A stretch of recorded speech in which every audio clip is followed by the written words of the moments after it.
Marilah kita berdiri untuk menghadap Tuhan dan menyembahnya serta memuliakan nama-Nya, karena kasih setia-Nya besar atas kita.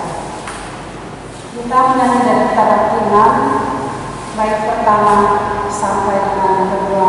Bernyanyilah orang percaya.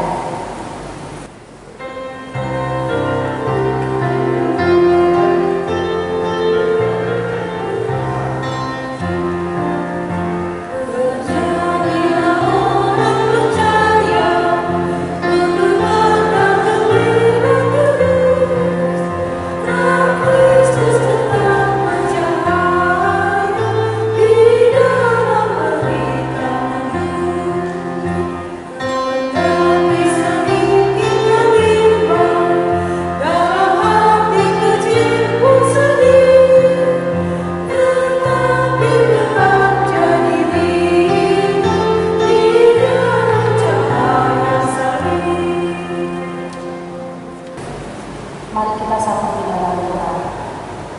Ya Tuhan, saat ini kami berhimpun untuk menyembah-Mu. Kuduskan hati dan bibir mulut kami agar setiap pujian doa yang kami ucapkan berkenan bagi-Mu. Lengkapilah dengan Roh-Mu agar kami dapat menghayati kebenaran firman yang kami renungkan. Berkatilah ibadah ini dan kami semua. Doa ini kami alaskan hanya di dalam nama Bapa, Anak, dan Roh Kudus. Mazmur pujian yang terambil dari Mazmur 17 ayat 6 sampai 8. Aku berseru kepadamu dan Engkau menjawab aku, ya Allah.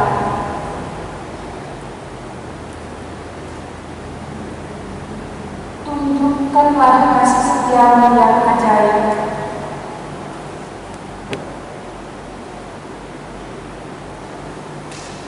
Peliharalah aku seperti biji mata. Jemaat kami persilakan kembali. Kita menyanyi dari Jemaat 51 ayat pertama dan yang kedua, Kitab Suci Hartaku.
Persekutuan keluarga yang dikasihi di dalam Tuhan kita Yesus Kristus, mari belajar kembali dalam kebenaran firman Tuhan. Mari kita berdoa. Kami bersyukur dan berterima kasih dalam persekutuan keluarga malam hari ini.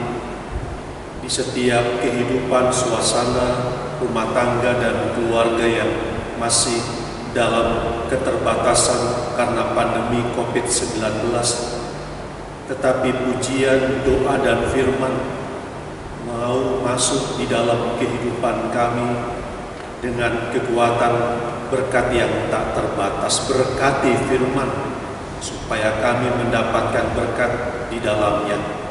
Dalam nama Tuhan kami Yesus Kristus, firman kehidupan, kami berdoa. Amin. Mari persekutuan keluarga berdiri untuk membaca bagian kitab suci. Terdapat dalam bagian kitab Perjanjian Baru, kitab Kisah Para Rasul, pasalnya yang ke-10 ayat 34 sampai dengan ayatnya yang ke-43 yang demikian bunyinya.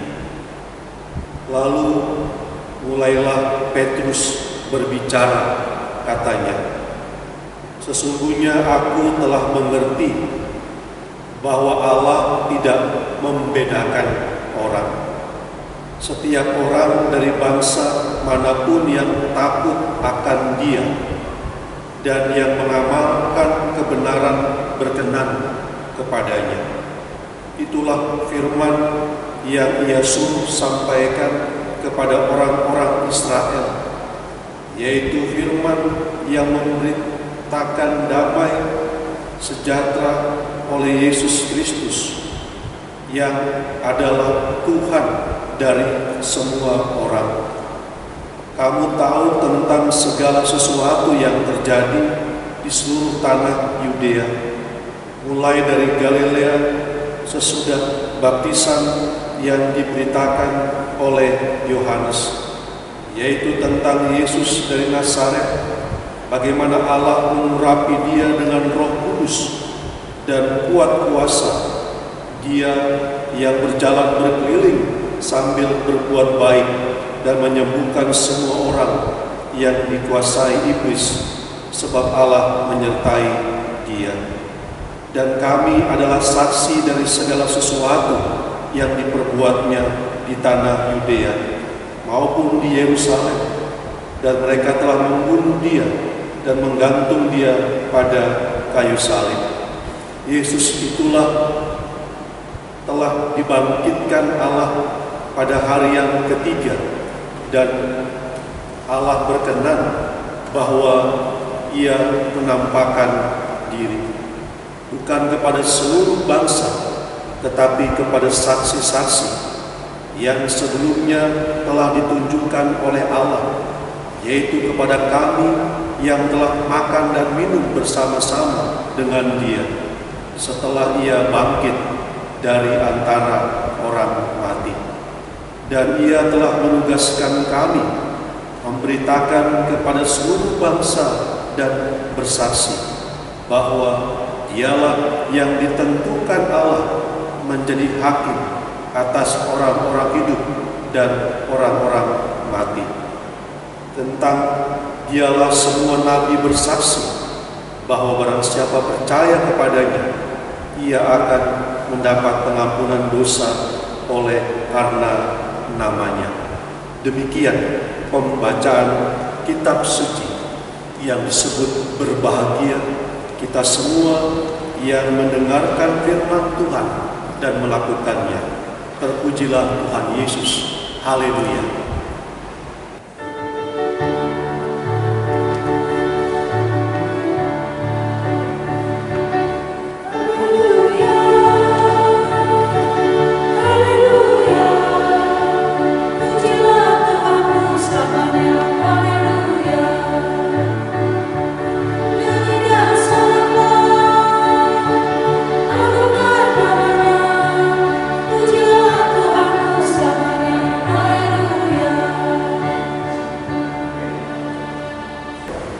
Persekutuan keluarga yang dikasihi di dalam Tuhan kita Yesus Kristus. Ada kisah tentang seorang misionaris yang bernama Stanley Jones yang mengabarkan Injil di wilayah Afrika Selatan. Tentu wilayah Afrika Selatan itu adalah wilayah orang-orang kulit hitam atau orang-orang negro.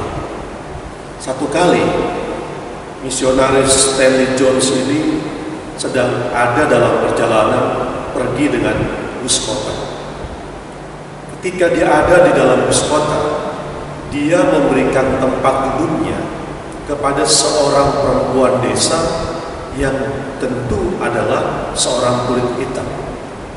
Ketika melihat keadaan itu, orang-orang kulit putih yang ada dalam bis kota itu kemudian kasar kusut melihat apa yang dibuat oleh Stanley Jones tadi.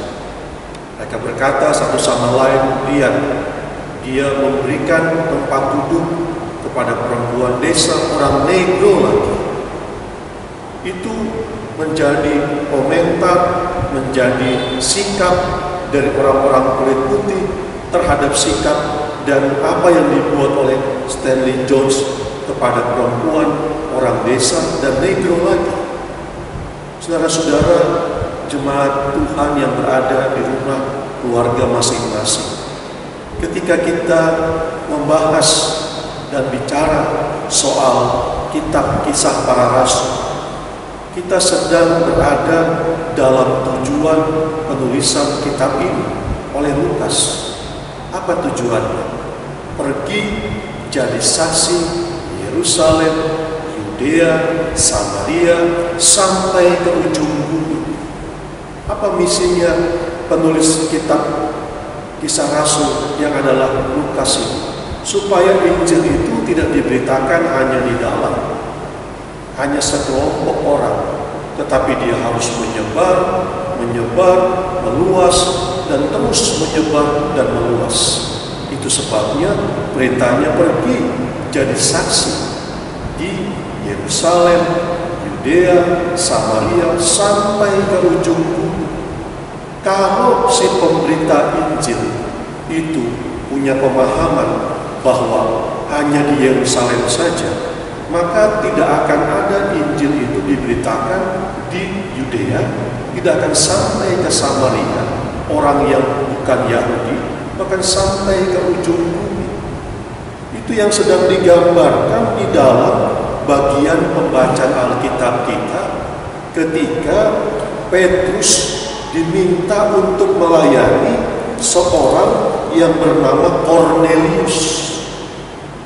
Dalam teks bacaan pasal 10 ayat 1 disebutkan kepada kita bahwa di Kaisaria ada seorang yang bernama Kornelius. Siapa Kornelius itu? Ia adalah seorang perwira pasukan tentara Romawi atau Italia. Kenapa Kornelius yang dituju untuk Petrus memberitakan? Ada mutu kualitas nilai yang dimiliki oleh Kornelius yang dilihat oleh Allah. Apa itu? Ia saleh, ayat 2. Ia serta seisi rumahnya takut akan Allah, dan ia memberi banyak sedekah kepada umat Yahudi dan senantiasa berdoa kepada Allah. Tetapi ketika Petrus yang dipercayakan untuk memberitakan Injil kepada Kornelius ini, Petrus itu punya pemahaman keyahudian yang sangat kental. Kenapa? Petrus katakan begini di ayatnya yang ke-28 pasal 10. Ia berkata kepada mereka, "Kamu tahu betapa kerasnya larangan bagi seorang Yahudi untuk bergaul dengan orang-orang yang bukan Yahudi atau masuk ke rumah mereka." Itu yang menjadi sikap Petrus, menggambarkan sikap keyahudian pada waktu itu, sehingga sikap ini akan menjadi kendala kalau firman Tuhan itu seperti apa yang diberitakan, seperti apa yang ditugaskan di dalam kitab Kisah Rasul. Pergi, kamu akan jadi saksi Yerusalem, Yudea, Samaria, sampai ke ujung bumi. Kalau Petrus berkata bahwa tidak ada kesempatan tertutup untuk orang-orang di Yudea, di Samaria, bahkan sampai ke ujung bumi, maka Injil Tuhan itu akan ada hanya di Yerusalem. Orang di luar Yerusalem, orang di luar Yahudi tidak akan mendapatkan berita Injil itu. Itu yang sedang dibongkar oleh Allah untuk Petrus yang punya pemahaman sempit seperti itu. Bagaimana cara Allah membongkarnya? Dikasih pengalaman iman, bahwa Allah menunjukkan binatang-binatang, Allah menunjukkan sesuatu yang belum pernah dimakan oleh Petrus, yang menurut agama Yahudi itu adalah haram. Sehingga lewat penglihatan pengalaman iman yang disampaikan oleh Allah kepada Petrus, lalu kemudian Allah mau membongkar pemahaman sempit Petrus itu, supaya berita Injil itu bukan hanya kepada Yerusalem, tetapi dia sampai ke Yudea, dia sampai ke Samaria, bahkan sampai ke ujung bumi. Itu yang menyebabkan kenapa kemudian Petrus berkata, dia bilang begini, ayat yang ke-34, sesungguhnya aku telah mengerti bahwa Allah tidak membedakan orang. Petrus diberikan tugas untuk memberitakan Injil, tetapi dia masih terkurung dengan pemahamannya. Padahal untuk menjadi saksi itu tidak boleh dikurung oleh pemahaman manusia, tetapi dia harus sesuai dengan apa yang Tuhan mau, membuka kurung pemahaman manusia, membuka kurung apa yang dianggapnya pada waktu itu hanya terbatas buat orang Yahudi. Kemudian dia harus keluar dari tempurung keyahudian, dia harus menuju ke Yudea, Samaria, sampai ke ujung bumi. Pesannya apa buat kita? Ada seorang yang memberikan ilustrasi begini. Kehidupan orang percaya modelnya 3. Apa itu? Yang pertama berkumpul, yang kedua menyebar, yang ketiga menular. Berkumpul, kita ada di dalam persekutuan ibadah, di dalam gereja, tetapi kita tidak harus terus ada dalam ibadah di dalam gedung gereja yang adalah ibadah ritual. Ketika ibadah itu sudah selesai, amanat pengutusan itu berkata kepada kita, pergilah, jadikanlah firman Tuhan di dalam kehidupanmu, beritakanlah firman Tuhan itu. Itu bagian dari model kedua. Setelah kita berkumpul, kita menyebar. Kita tidak ada dalam satu kurung semua orang Kristen di satu wilayah, semua orang Kristen di satu tempat, semua orang Kristen di dalam satu kantor, pekerjaan dan lain sebagainya. Tapi kita disebar di mana tempat seperti garam, dia harus ada untuk memberikan rasa di mana-mana tempat walaupun sedikit. Ketika sudah menyebar, apa yang menjadi tugasnya? Menular. Dalam suasana pandemi COVID-19, kata menular itu jadi negatif. Kenapa? Orang akan terpapar dengan virus. Tetapi ketika kita pakai istilah menular, yang ditularkan itu bukan yang tidak baik, bukan virus, tapi yang ditularkan adalah yang kita dapat ketika kita berkumpul itu. Apa itu? Firman Tuhan. Apa itu? Injil Tuhan. Dibawa ketika kita menyebar kemana-mana tempat, lalu kemudian di tempat di mana kita berada, kita tularkan kepada banyak orang. Dan bukan hanya menularkan dengan cara memberitakan, tapi juga banyak model, banyak cara kita memberitakannya. Lewat kesaksian hidup, lewat kebaikan, lewat apapun, lewat Injil-Injil, cara-cara kehidupan orang Kristen sebagai Injil yang hidup dan terbuka. Biarlah ini menjadi tugas tanggung jawab kita bersama, bahwa ketika Tuhan percayakan kepada kita dimanapun kita berada, ketika kita ada dalam bingkai kitab Kisah Rasul itu, keselamatan itu bukan hanya ada di dalam rumah kita, keselamatan itu bukan hanya ada pada keluarga kita, keselamatan itu bukan hanya ada pada jemaat kita, tapi keselamatan dalam berita Injil itu harus ada di kantor kita, harus ada di wilayah tempat tinggal kita, harus ada dimanapun kita berada, sehingga dimanapun kita berada, kita jadi saksi Injil yang hidup, dan kita boleh menjadi kemuliaan bagi nama Tuhan di dalam kehidupan kita.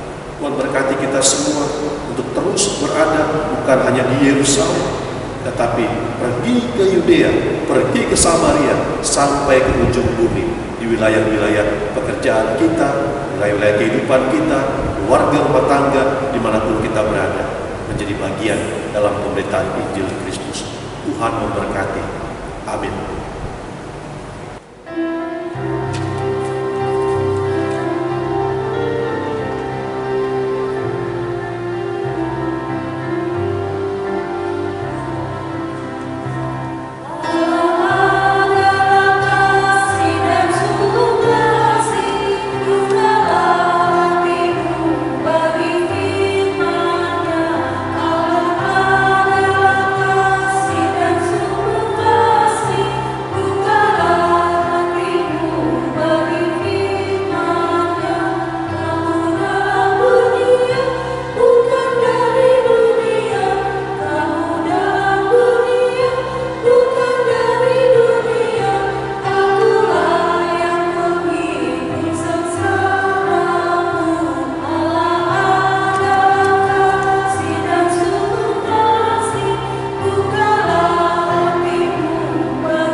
mari menyatukan hati untuk menaikkan syafaat kita kepada Tuhan. Mari berdoa.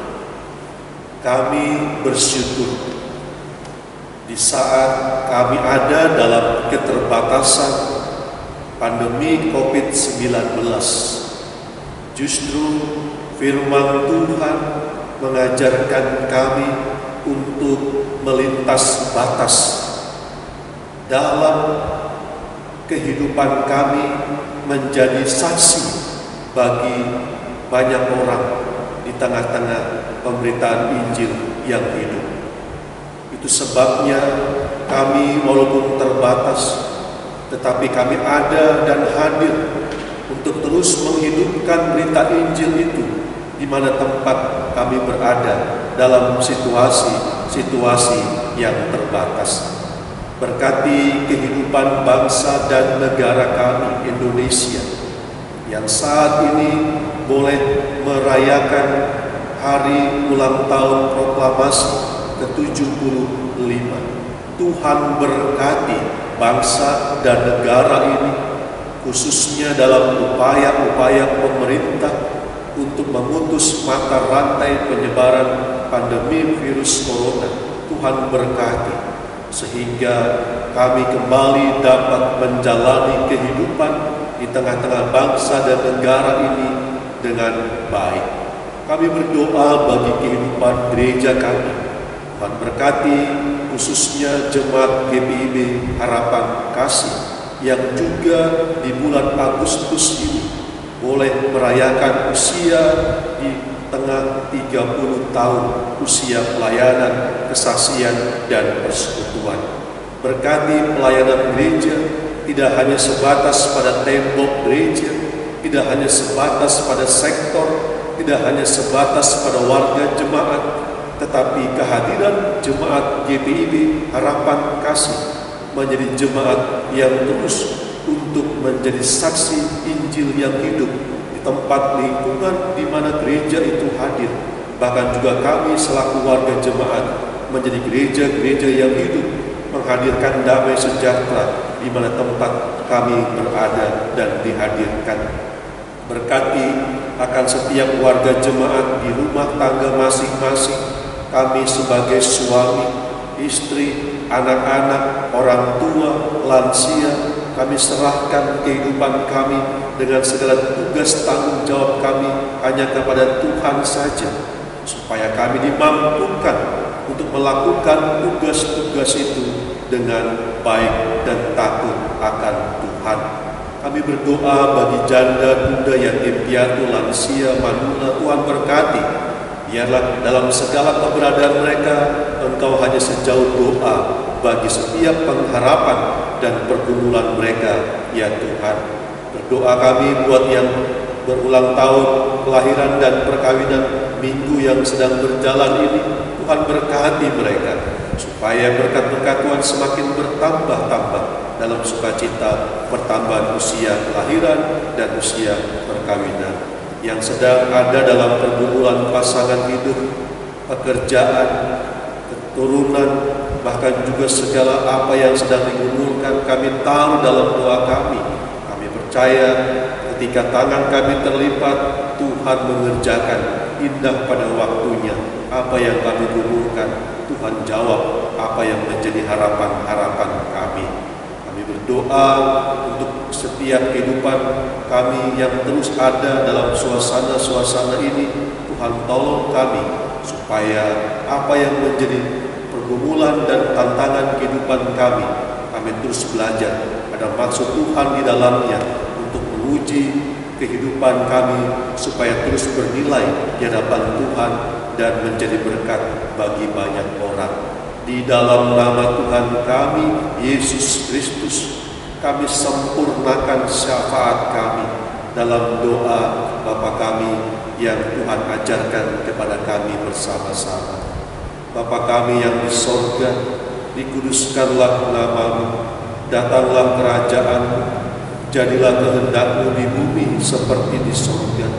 Berikanlah kami pada hari ini makanan kami yang secukupnya, dan ampunilah kami akan kesalahan kami, seperti kami juga mengampuni orang yang bersalah kepada kami. Dan janganlah membawa kami ke dalam pencobaan, tetapi lepaskanlah kami daripada yang jahat. Karena Engkaulah yang mempunyai kerajaan dan kuasa dan kemuliaan sampai selama-lamanya. Amin. Pengucapan syukur. Marilah kita mengucap syukur kepada Tuhan dan memohon persembahan kepada-Nya. Ingatlah firman Tuhan dalam Roma 12 ayat pertama yang menyatakan, karena itu saudara-saudara, dengan kemurahan Allah aku menasihatkan kamu supaya kamu mempersembahkan tubuhmu sebagai persembahan yang hidup, yang kudus dan yang berkenan kepada Allah. Itu adalah ibadahmu yang sejati. Tuhan memberkati kita dan persembahan kita. Kita menyanyi dari kitab 78 ayat 1 dan 2, Yesus Kristus sumber hidup.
Warta Jemaat ibadah hari Minggu tanggal 23 Agustus 2020 seperti biasa, dan yang lain ini di pukul 8 WIB.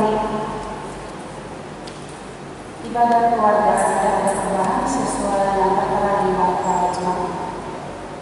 Kamera roll action. Saudara-saudara, persekutuan keluarga, mari berdiri sebagai sikap kesediaan kita untuk pergi dan mengaryakan berita Injil lewat karya kehidupan kita dengan segala bentuk dan dalam segala keadaan, untuk tetap menjadi saksi Kristus dalam kehidupan kita. Utuslah kami.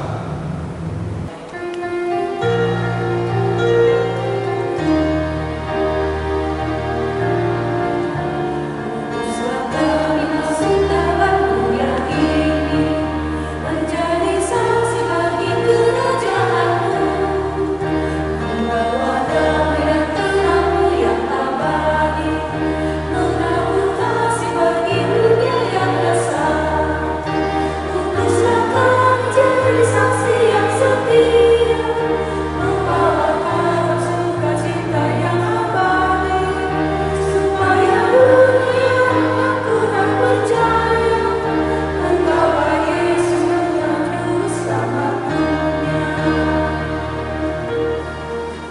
persekutuan keluarga, arahkan hati dan pikiran kepada Tuhan dan terimalah berkat-Nya. Anugerah Tuhan Yesus Kristus, kasih Allah Bapa, dan persekutuan di dalam kuasa Roh Kudus menyertai kamu sekalian.